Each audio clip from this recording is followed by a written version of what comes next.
জাতীয় থেকে আন্তর্জাতিক, প্রান্তিক, জনপদ থেকে নগর, চারপাশে এই মুহূর্তে যা যা ঘটছে তার সবকিছু নিয়ে আমাদের নিয়মিত আয়োজন এখন চারদিক। আপনাদের সঙ্গে আছি আমি নোমান আব্দুল্লাহ। জুলাই আগস্টের গণ আন্দোলনের মুখে অনেক আইন কর্মকর্তা পালিয়ে গেছেন। নতুন কর্মকর্তা নিয়োগের মাধ্যমে মামলা বাণিজ্য ও হয়রানি অনেকটাই কমে আসবে বলে জানিয়েছেন আইন উপদেষ্টা ডক্টর আসিফ নজরুল। সচিবালয়ে অন্তর্বর্তী সরকারের 100 দিনের বিষয়ে জানাতে সংবাদ সম্মেলনে তিনি বলেন, অতি প্রয়োজনীয় কিছু সংস্কার শেষে যত দ্রুত সম্ভব নির্বাচন দেয়া হবে। আন্তর্জাতিক অপরাধ ট্রাইব্যুনাল পুনর্গঠন করেছি আমরা, এটা আপনারা জানেন, এটা আমাদের অন্যতম প্রধান এজেন্ডা ছিল। এরপর চিফ প্রসিকিউটর সহ 11 জন প্রসিকিউটরকে নিয়োগ প্রদান করা হয়েছে। এছাড়া স্পেশাল প্রসিকিউটরাল অ্যাডভাইজার হিসাবে বিদেশি এবং দেশি বিশেষজ্ঞ পর্যায়ের আইনজীবীরা নিয়োগ প্রাপ্ত হচ্ছেন। বিদেশি যিনি আছেন ওনার নিয়োগপত্র সম্পন্ন হয়েছে আজকে, আপনারা 2-1 দিনের মধ্যে জানবেন। দেশি যিনি আছেন আইন বিশেষজ্ঞ, ওনারটা প্রসেসের মধ্যে রয়েছে, আশা করি এই সপ্তাহের মধ্যে এটা হয়ে যাবে।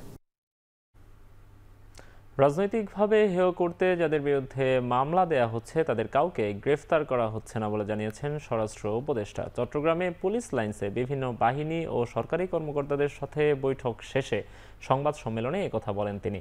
এ সময় দেশের অন্যান্য অঞ্চল থেকে চট্টগ্রামের আইন শৃঙ্খলা পরিস্থিতি সন্তোষজনক নয় জানিয়ে তিনি বলেন, পরিস্থিতি ভালো করার চেষ্টা চলছে, এতে কিছুটা সময় লাগবে।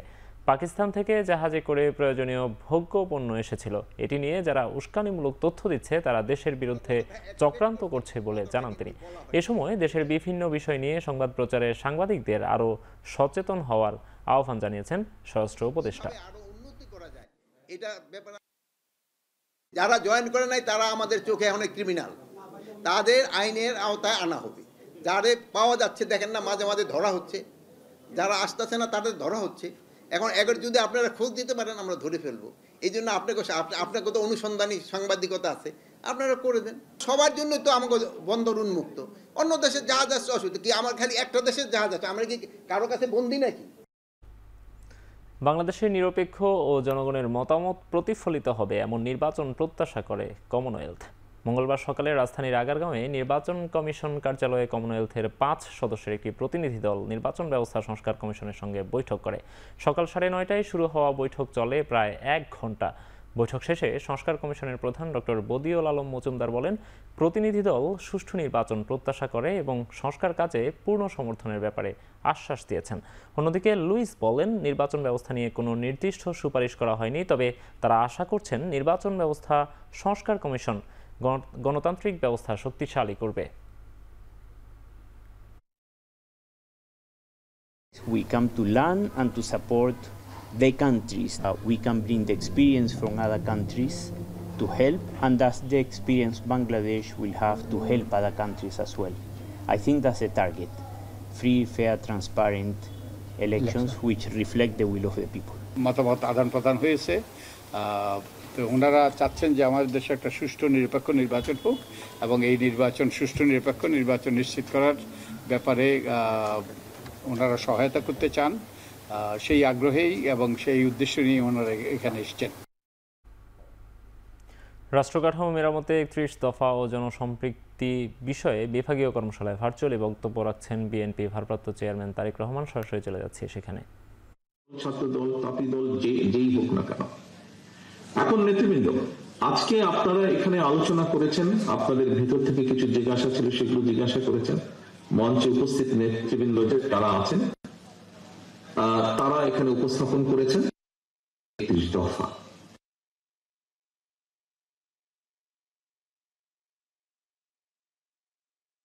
সাথে আরো নতুন কিছু অ্যাড হচ্ছে, ঠিক এইভাবেই 31 দফা আমরা দিয়েছি ভবিষ্যতে ভাবে দেশ ইনশাল্লাহ আমরা পরিচালনা করতে চাই।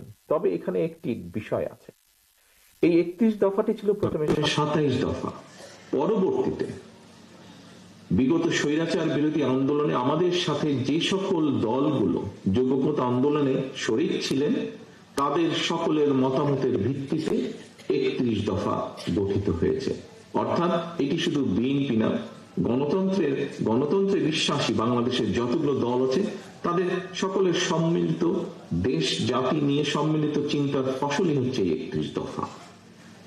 এখন প্রিয় নেতৃবৃন্দ, প্রিয় সহকর্মীবৃন্দ, এই 31 দফা এই 31 দফাটি বিভিন্ন এই করতে হবে, এই করতে হবে, সেই করতে হবে, অনেক কিছু বলছে। আমাদের বিএনপির পক্ষ থেকে দেশ জাতি নিয়ে চিন্তা, আমরা 2 বছর আগে যখন কেউ এই নিয়ে চিন্তাও করে, দেশের এই বিষয়গুলো নিয়ে চিন্তা করেনি, সেই সময় আপনাদের দল বাংলাদেশ জাতীয়তাবাদী দল 27 দফা প্রস্তাবনা দিয়েছিল জাতির সামনে। অর্থাৎ বিএনপি যখন কেউ এই বিষয়ে কথাই বলেনি, চিন্তাই করেনি, সেই সময়ে বিএনপি দেশের সামনে, দেশের মানুষের সামনে 27 দফা, পরবর্তীতে 31 দফা উপস্থাপন করেছে। অর্থাৎ বিএনপির যে চিন্তা দেশকে নিয়ে, দেশের ভালো কিছু নিয়ে, বিএনপির যে চিন্তা দেশের মানুষের ভালো কিছু করার জন্য, এই 31 দফাই হচ্ছে তার সবচেয়ে বড় প্রমাণ। কারণ অনেক আগে আমরা দিয়েছি, এখন হয়তো অনেকেই অনেক কিছু বলতে পারে। অবশ্যই যারা যেটি বলবেন, আমাদের এখানে নিচে লেখাই আছে 31 দফার মধ্যে যে, এবং আমরা বারবার বলেওছি যে 31 দফা যে শুধু 31 দফায় থাকবে, এটি যে চেঞ্জ হবে না তা না। এর ভিতরে যদি ভালো কোনো বিষয়, যদি ভালো কোনো প্রস্তাবনা আসে, অবশ্যই আমরা সেটি গ্রহণ করব। অবশ্যই সেটির আলোকে, সেটি সকলের কাছে গ্রহণযোগ্য হলে, সেটির আলোকে আমরা যদি রাষ্ট্র পরিচালনার দায়িত্বে থাকি, সেটির আলোকে অবশ্যই আমরা দেশের পলিসি গ্রহণ করব। এটি গ্রহণ করব অবশ্যই সেটির আলোকে, সেটি সকলের কাছে গ্রহণযোগ্য হলে, সেটির আলোকে আমরা যদি রাষ্ট্র পরিচালনার দায়িত্বে থাকি, সেটির আলোকে অবশ্যই আমরা দেশের পলিসি গ্রহণ করব। এটি প্রস্তাব সকলের কাছে, সকল মানুষের কাছে। কেউ যদি ভালো কিছু দেন, অবশ্যই আমরা তা গ্রহণ করব। এখন প্রিয় সহকর্মীবৃন্দ, এখানে আমি জয়েন করার পর যে অডিয়েন্স আছে ওনাদের দিকে ফোকাসিং। G, thank you. এই 31 দফা কিন্তু আমাদেরকে মাঠে নিয়ে যেতে হবে। 31 দফা শুধু আজকে যারা পোড় খাওয়া ক্যামেরার পেছনে যে আছেন, প্লিজ আমাকে সামনে যে অডিয়েন্স আছে ওনাদের দিকে ফোকাসিং। G, thank you. এই 31 দফা কিন্তু আমাদেরকে মাঠে নিয়ে যেতে হবে। 31 দফা শুধু আজকে যারা আপনারা আছেন এই ঘরের ভেতরে সীমাবদ্ধ থাকলে চলবে না।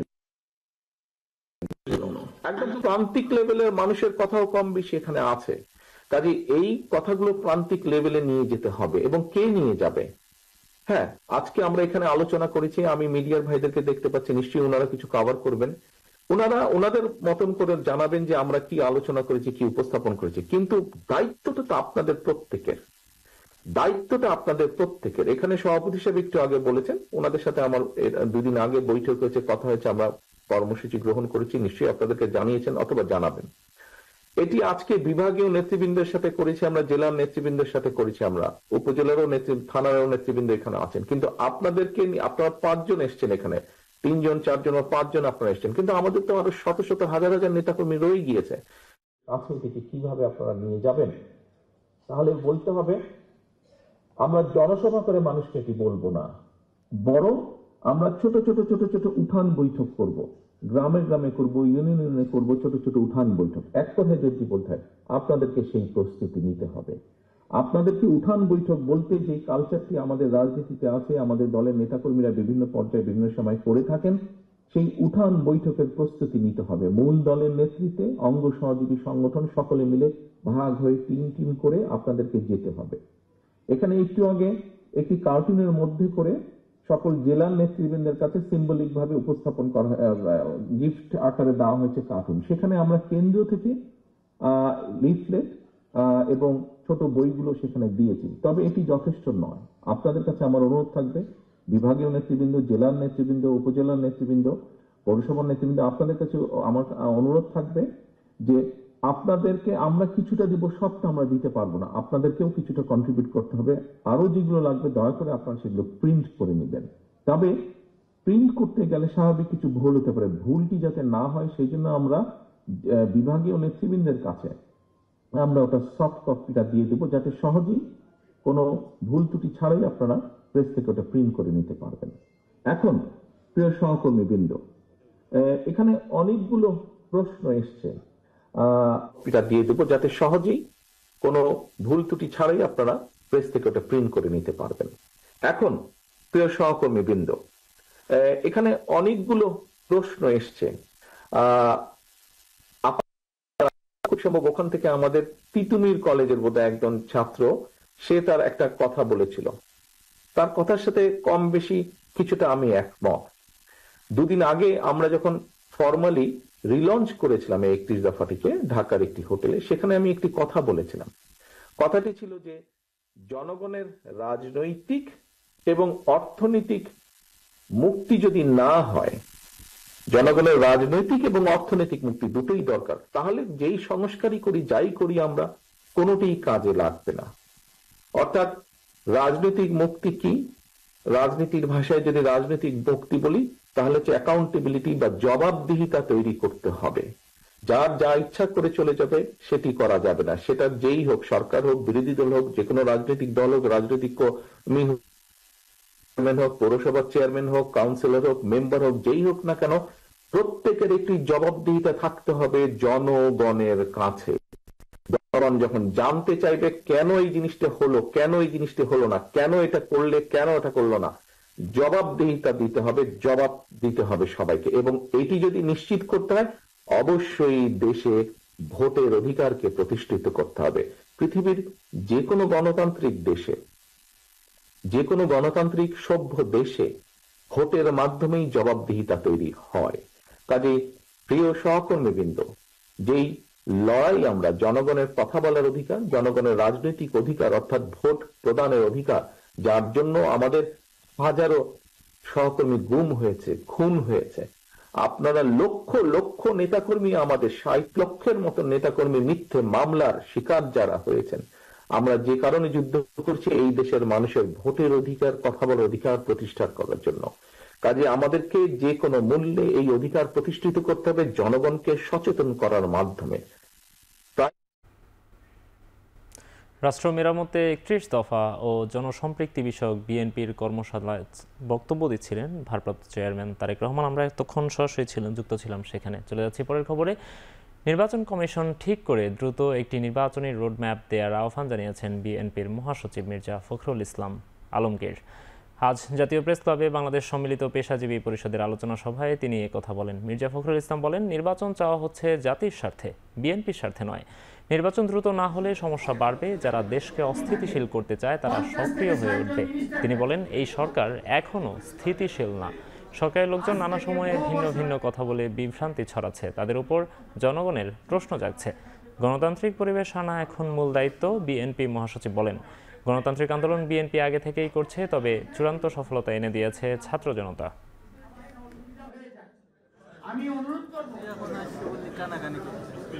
আমরা বলছি নির্বাচনটা দ্রুত না হলে এই সমস্যাগুলো বাড়বে, অন্যান্য সমস্যা বাড়বে। এখন আপনার যারা গণতন্ত্রকে ধ্বংস করতে চায়, বাংলাদেশের আপনার যে স্টেবিলিটি নষ্ট করতে চায়, তারা মাথা চাড়া দিয়ে উঠছে। দেখুন না কত সমস্যা তৈরি হয়ে গেছে। প্রথমে ছিল আমাদের 27 দফা, আমরা এরপরে বললাম যে 27 দফা পরিবর্তন হতে পারে যদি কারো কোনো দফা থাকে। এরপরে অন্যান্য দলগুলো আরো দফা এসছে, আমরা 31 দফা তৈরি করেছি। এই 31 দফা আমি মনে করি যে যথেষ্ট বাংলাদেশের রাজনীতিতে সংস্কার নিয়ে এসে একটা সুস্থ রাজনীতি সৃষ্টি করা।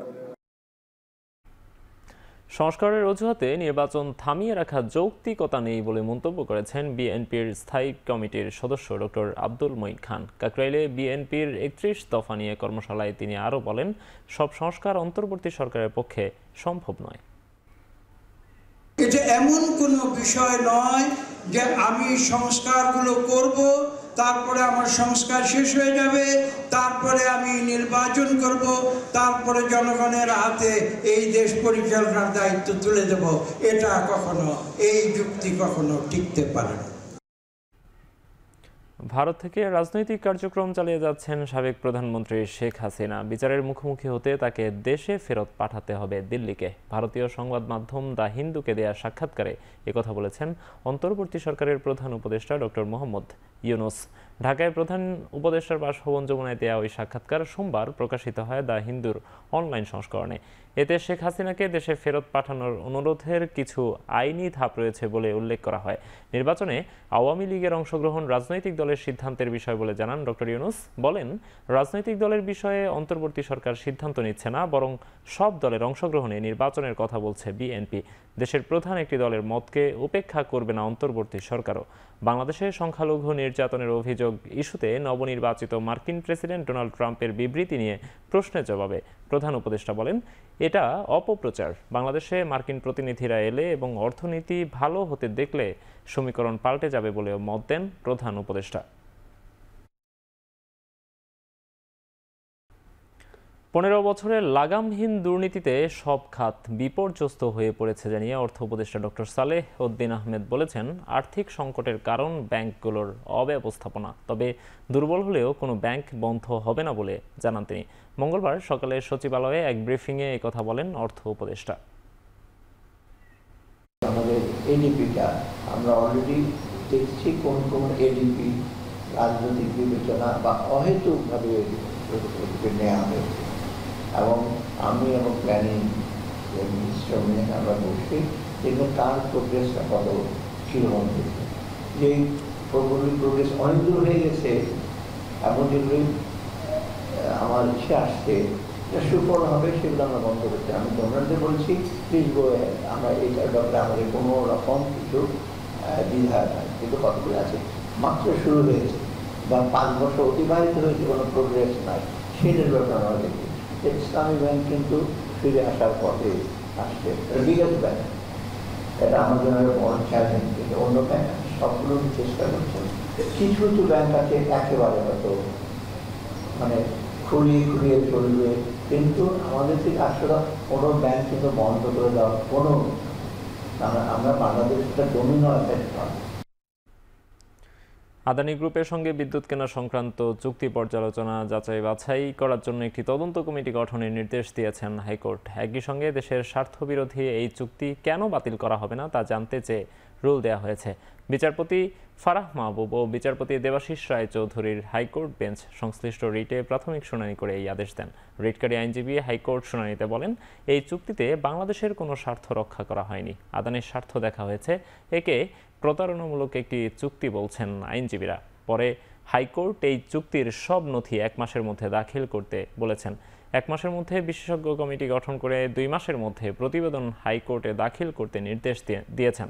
দেশের স্বার্থেই আদানি চুক্তি পর্যালোচনা করা দরকার বলে মন্তব্য করেছেন হাইকোর্ট।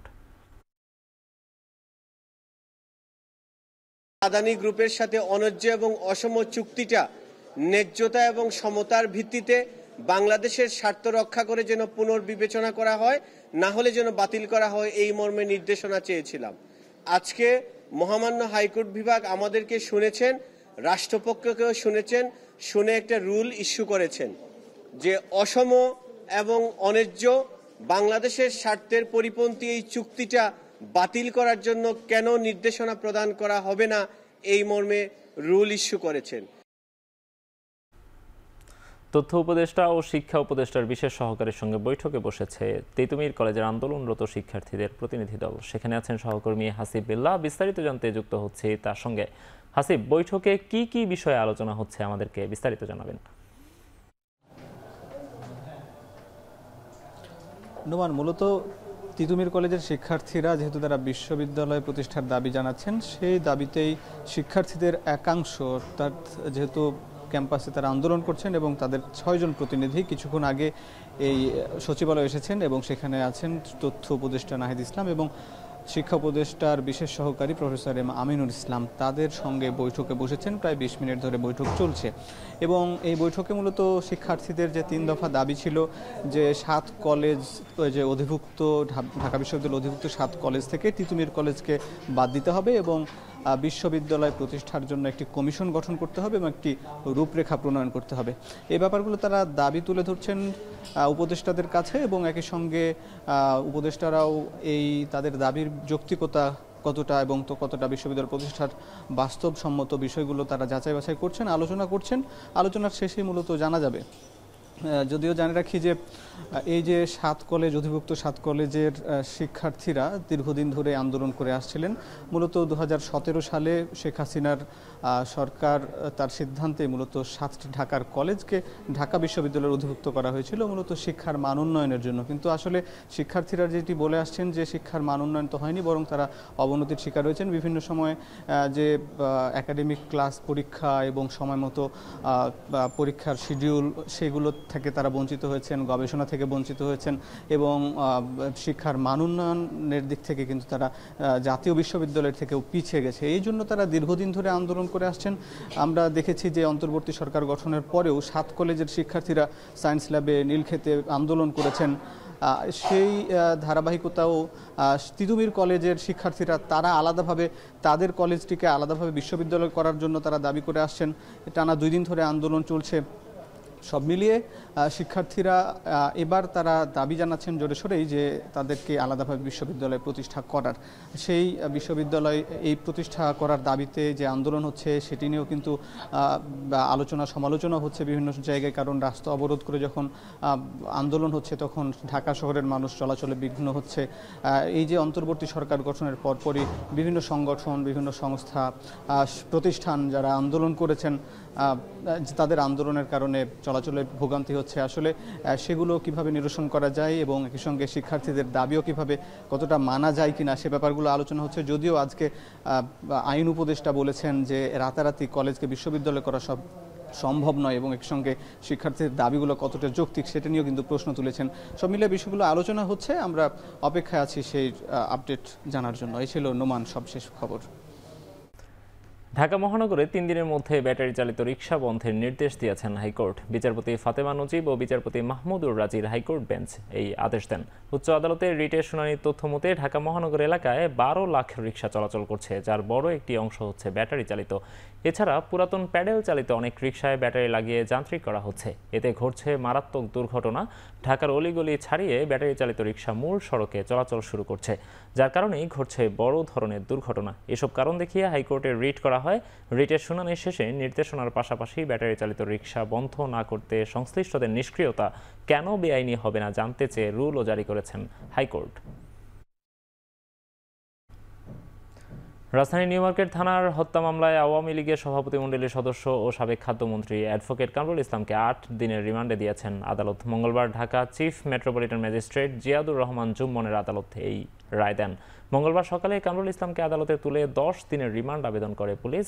দুই পক্ষের শুনানি শেষে তাকে 8 দিনের রিমান্ড দেয় আদালত। এ সময় রাষ্ট্রপক্ষের আইনজীবী বলেন, নিউ মার্কেট থানা এলাকায় ব্যবসায়ী আব্দুল ওয়াদুদ হত্যার মদদ দেয় অভিযোগে কামরুল ইসলামকে রিমান্ড দিয়েছেন আদালত। এদিকে আসামিপক্ষের আইনজীবী কামরুল ইসলামকে অসুস্থতাজনিত কারণে রিমান্ডে না মঞ্জুরের আবেদন করেন। এর আগে সোমবার রাতে রাজধানীর উত্তরা 12 নম্বর সেক্টর থেকে তাকে গ্রেফতার করে গোয়েন্দা পুলিশ। কামরুল ইসলাম ঢাকা 2 আসনের একাধিকবার সংসদ সদস্য। তিনি 2014 সালের 13 জানুয়ারি থেকে 2019 সালের 6 জানুয়ারি পর্যন্ত খাদ্যমন্ত্রীর দায়িত্ব পালন করেন। এর আগে তিনি 2008 থেকে 2014 পর্যন্ত আইন, বিচার ও সংসদ বিষয়ক মন্ত্রণালয়ের প্রতিমন্ত্রী ছিলেন।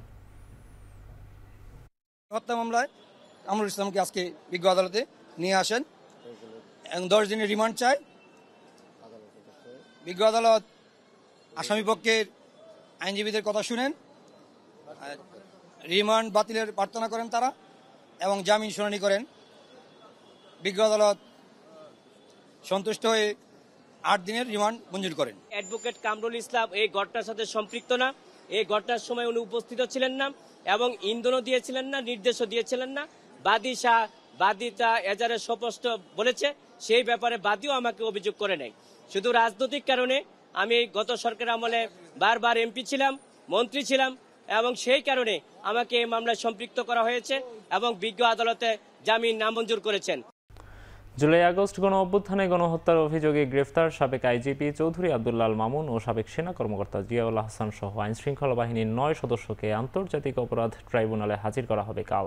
অভিযুক্তদের আদালতে প্রবেশের সময় ট্রাইব্যুনালের এজলাস কক্ষ এলাকার নিরাপত্তা আরও জোরদার করা হবে।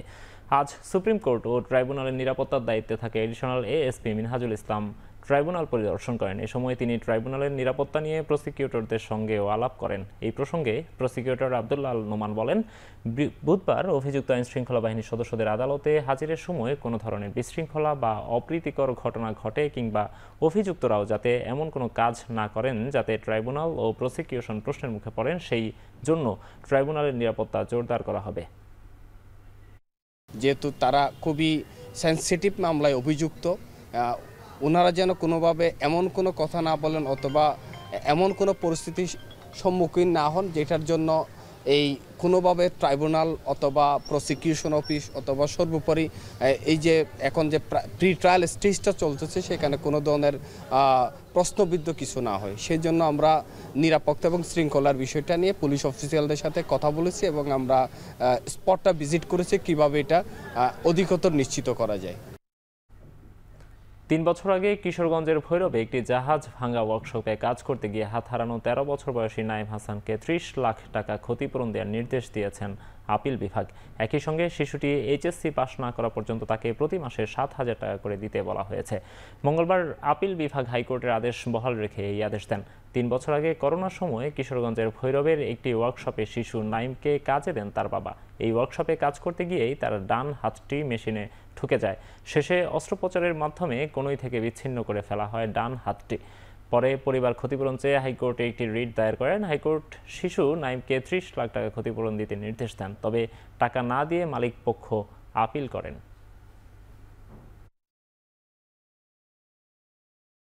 সে অ্যাবেল থাকা সত্ত্বেও সে নানাবিধভাবে কূটকৌশল করে এই ছেলেটিকে তার পাওনা থেকে বঞ্চিত করেছে। যদিও যৎসামান্য অ্যাওয়ার্ড ছিল, যৎসামান্য ক্ষতিপূরণ ছিল তার জীবন এবং তার পেইন, তার যন্ত্রণার তুলনায়। আমরা আশা করি আজকে তার অ্যাপিল ডিসমিসের মাধ্যমে এই ইয়াকুব আর কোনো ছলছাতুরির আশ্রয় নেবে না, আর কোনো কূটকৌশলের আশ্রয় নেবে না এবং মাসে 7,000 করে তার পড়ালেখার খরচ চালাবেন, এটি আমরা আজকে প্রত্যাশা করি। রাজু ম্যানেজার আমার নাকে গা ধরে নিয়ে ভিতরে নিয়েছে, পরে স্বপন মিস্ত্রির কাছে দিছে, স্বপন মিস্ত্রি আমার নাকে মুখে থাপ্পড় দিয়েছে, বলছে তুই কাজ কর। পরে বলছে যে না আমি কাজ করবো না। পরে জুম্মন মিস্ত্রি আমার পিঠে হাত দিয়ে পারি না, তখন আমি ভয়ে কাজ করি, তখন মেশিনে আমার হাত চায়না নিয়ে যায়। আমার মতন এরকম দুঃখী বাজানোর কারণ না দেয়। প্রধান উপদেষ্টা ডক্টর ইউনূসের সঙ্গে বৈঠকের আশ্বাসে রাজধানীর কাকরাইলের সড়ক থেকে সরে গেলেন সাদপন্থীরা। তাদের দাবি মাওলানা সাদকে বাংলাদেশে ঢুকতে দিতে হবেই। সকালে কাকরাইল মসজিদের সামনে সড়কে অবস্থান নেন সাদপন্থীরা। এতে সড়কের এক পাশের যান চলাচল বন্ধ হয়ে যায়। এক পর্যায়ে প্রধান উপদেষ্টার প্রেস সচিব শফিকুল আলম সড়ক অবরোধস্থলে আসেন। এ সময় সাদপন্থীরা দাবি জানান, গেল 5 বছর ধরে টঙ্গীর তুরাগপাড়ের বিশ্ব ইজতেমায় মাওলানা সাদকে আসতে দেওয়া হচ্ছে না। এছাড়াও কাকরাইল মসজিদে মাওলানা জুবায়ের পন্থীদের 28 দিন অবস্থান করার পর মাওলানা সাদ পন্থীদের থাকতে দেয়া হয় 14 দিন। এই বৈষম্যের অবসান চান তারা। এ সময় তারা প্রধান উপদেষ্টার প্রেস সচিবের কাছে স্মারকলিপি প্রদান করেন। সাদপন্থীদের কয়েকজন প্রতিনিধি প্রধান উপদেষ্টার প্রেস সচিবের সঙ্গে বৈঠকেও বসেন। ফিরে এসে প্রতিনিধিরা জানান, প্রধান উপদেষ্টার সঙ্গে বৈঠকের আশ্বাসে তারা সড়ক ছেড়ে কাকরাইল মসজিদে অবস্থান নেবেন। পাঠ্যপুস্তকে ত্রুটি কমাতে বর্তমান সরকার সর্বোচ্চ চেষ্টা করছে। প্রচেষ্টা কতটুকু সফল হয়েছে তা শিক্ষার্থীদের হাতে বই পৌঁছানোর পর বোঝা যাবে বলে জানিয়েছেন প্রাথমিক ও গণশিক্ষা উপদেষ্টা বিধান রঞ্জন রায় পোদ্দার। মঙ্গলবার সকালে সুনামগঞ্জের পৌর শহরের সরকারি যুবলী উচ্চ বিদ্যালয় পরিদর্শন শেষে সাংবাদিকদের একথা জানান তিনি। আমরা তো চেষ্টা করতেছি যতটুকু পারা যায় নির্ভুল করে করার জন্য।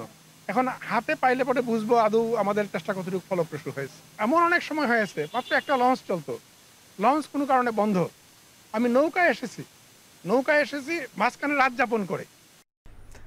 জুলাই গণ অভ্যুত্থানে গণহত্যার বিচার, শহীদ পরিবারকে আর্থিক সহায়তা ও আহতদের চিকিৎসা, পুনর্বাসন, ছাত্র সংসদ নির্বাচন চালু, গার্মেন্টস শ্রমিকদের ন্যায্য দাবি মেনে নেওয়া ও রিকশা চালকদের হয়রানি বন্ধের 5 দফা দাবিতে পদযাত্রা ও সমাবেশ কর্মসূচির ডাক দিয়েছে গণতান্ত্রিক ছাত্রজোট। 27 নভেম্বর রাজু ভাস্কর্য থেকে বাহাদুর শাহ পার্ক পর্যন্ত এই পদযাত্রা ও সমাবেশ কর্মসূচি হবে। দুপুরে মধুর ক্যান্টিনে সংবাদ সম্মেলনে এই কর্মসূচি ঘোষণা করেন গণতান্ত্রিক ছাত্রজোটের সমন্বয়ক ও সমাজতান্ত্রিক ছাত্র ফ্রন্টের সভাপতি সালমান সিদ্দিকী। আওয়ামী ফ্যাসিবাদী শাসনের বিরুদ্ধে ছাত্রদের সংগঠিত করে ধারাবাহিক আন্দোলন পরিচালনা করেছে গণতান্ত্রিক ছাত্রজোট। জুলাই গণ অভ্যুত্থানে ও ছাত্রজোট গুরুত্বপূর্ণ ভূমিকা পালন করেছে দাবি করে তিনি বলেন, ফ্যাসিবাদী ব্যবস্থার বিলোপ ঘটিয়ে একটি গণতান্ত্রিক দেশ এবং শিক্ষা ব্যবস্থা নির্মাণ করাই তাদের লক্ষ্য।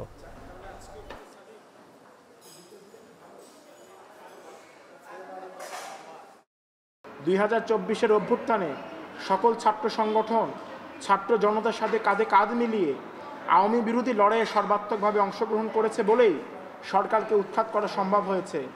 রাজনৈতিক সংগ্রাম এবং মিছিল সমাবেশের মধ্য দিয়েই এই লড়াইয়ে জনগণ সংগঠিত হয়েছে। আমরা চেয়েছিলাম অভ্যুত্থান পরবর্তী বাংলাদেশে গণতান্ত্রিক অধিকার মত প্রকাশের স্বাধীনতা পূর্বের তুলনায় অধিক নিশ্চিত হবে, অথচ বিভিন্ন কলেজে বিশ্ববিদ্যালয়ের প্রশাসন অগণতান্ত্রিকভাবে ছাত্র রাজনীতি নিষিদ্ধ করে মত প্রকাশের গণতান্ত্রিক অধিকার হরণ করছে। রাজশাহীর সারদায় দ্বিতীয় দফায় স্থগিত করা হলো 40তম ব্যাচের এএসপি, ক্যাডেট ও এসআইদের সমাপনী কুচকাওয়াজ এবং তৃতীয় দফায় অব্যাহতি দেওয়া হলো আরও 3 জন এসআইকে। পুলিশ একাডেমির মিডিয়া উইং জানায়, শৃঙ্খলা ভঙ্গে গেল 18 নভেম্বর তৃতীয় দফায় 3 উপপরিদর্শককে অব্যাহতি দেওয়া হয়েছে। এর আগে 22 অক্টোবর 252 জন এবং 4 নভেম্বর একই ব্যাচের 58 জনকে অব্যাহতি দেওয়া হয়। এ নিয়ে এখন পর্যন্ত 40তম ব্যাচের 804 জনকে অব্যাহতি দেওয়া হলো। এর আগে 20 অক্টোবর 40তম ব্যাচের সুপার ও উপপরিদর্শকদের কুচকাওয়াজের আয়োজন করা হয়। সে সময় রাজশাহী বিশ্ববিদ্যালয়ের শিক্ষার্থী ও সমন্বয়ক সালাউদ্দিন 40তম ব্যাচে পদধারী ছাত্রলীগ নেতাদের চাকরি প্রসঙ্গ এনে ফেসবুকে স্ট্যাটাস দেন। পরে 19 অক্টোবর রাতেই পুলিশের মিডিয়া উইং থেকে অনিবার্য কারণে স্থগিত করা হয় সমাপনী কুচকাওয়াজ।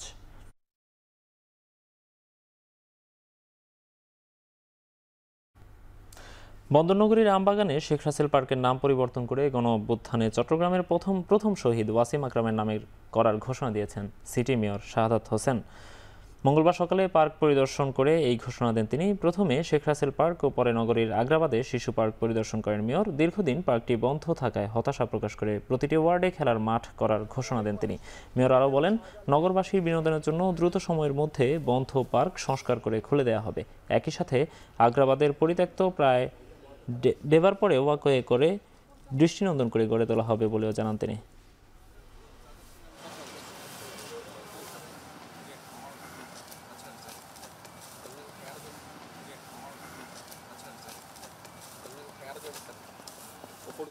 এখানে দেখেন গাছ আছে, সবুজায়ন আছে, পাহাড় আছে, পাহাড়ের একটা অবয়ব এখানে আছে। চট্টগ্রামের যে প্রথম শহীদ হয়েছে বৈষম্য বিরোধী আন্দোলনে, সমস্ত বৈষম্য বিরোধী আন্দোলনের ছেলেদেরকে আমি আজকে এই পার্কটি তার নামে উৎসর্গ করলাম এবং এই পার্কটি আজকে থেকে তার নামে নামকরণ হবে এবং সবাই এখানে আসতে পারবে এবং তারা সেখানে এই দৃষ্টিনন্দন এই পার্কটির সৌন্দর্য তারা দেখতে পাবে।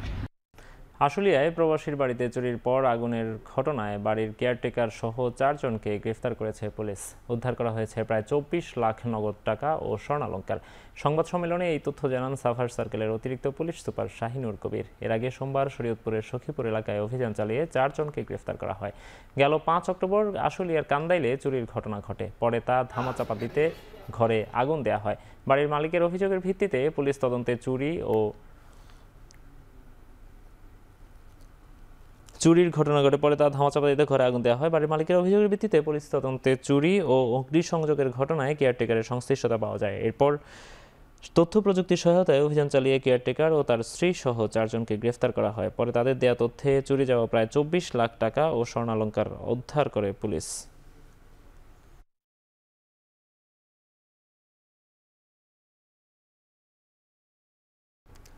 টানা তৃতীয় দিনের মতো বছরের সর্বোচ্চ দূষণের কবলে ভারতের রাজধানী দিল্লি। 3.5 কোটি বাসিন্দা শহরে সোমবার বায়ুর মান সূচক 1700 ছাড়িয়ে যায়। মঙ্গলবারও স্থানীয় সময় বেলা 12:30টার দিকে আইকিউ এয়ারে দিল্লির বায়ুমান সূচক ছিল 500-র উপর। এদিন বায়ু দূষণে বিশ্বের শীর্ষ দিল্লি। মানব স্বাস্থ্যের জন্য সর্বোচ্চ নিরাপদ সীমা যেখানে 300, বাতাসে ক্ষুদ্র ধাতব কণা PM2.5-এর পরিমাণও বিশ্ব স্বাস্থ্য সংস্থার বেঁধে দেয়া নিরাপদ সীমার 150 গুণ বেশি। এ অবস্থায় দূষণে শ্বাস প্রশ্বাসের জটিলতা বেড়ে যাওয়ায় হাসপাতালগুলোতে জরুরি অবস্থা জারি করেছেন দিল্লির মুখ্যমন্ত্রী অতিশী মার্লেনা। দূষণের তীব্রতায় ধোঁয়াশার কারণে দিল্লিতে সর্বোচ্চ দৃষ্টিসীমা নেমে এসেছে 100 মিটারে।